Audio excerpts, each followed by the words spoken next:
கோவை ஒப்பணக்கார வீதி, ராஜ வீதி, town hall, cross cut போன்ற பகுதிகளில் ஜவுளிகள், நகைகள் மற்றும் வீட்டிற்கு தேவையான பொருட்களை வாங்குவதற்கு கோவை மட்டுமின்றி சுற்று வட்டார பகுதிகளைச் சேர்ந்த வெளியூர் மற்றும் வெளி மாவட்ட மக்களின் கூட்டம் அலைமோதும்.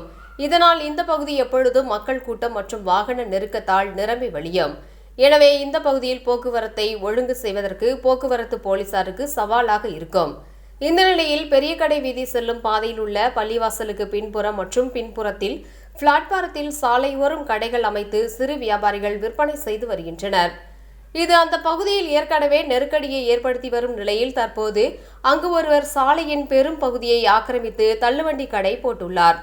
இந்த கடையில் கை பைகளை விற்பனை செய்தும் வருகின்றார். இந்த தள்ளுவண்டியால் அந்த பாதையில் ஆட்டோ, கார், வண்டி, வாகனங்கள் செல்லும் போது போக்குவரத்து இடையூறு ஏற்பட்டு பாதிப்பு ஏற்படுகின்றது.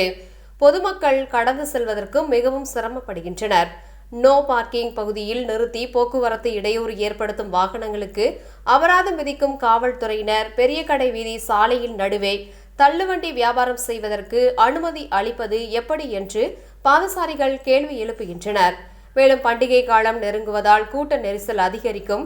இதனால் சாலையின் நடுவே பெரும் பகுதியை மறைத்து தள்ளுவண்டி கடையை அங்கிருந்து அகற்ற வேண்டும் என கண்காணிப்பு கேமரா காட்சிகளை கொண்டு பெரிய கடை வீதி காவல் நிலையத்தில் புகார் அளித்துள்ளனர்.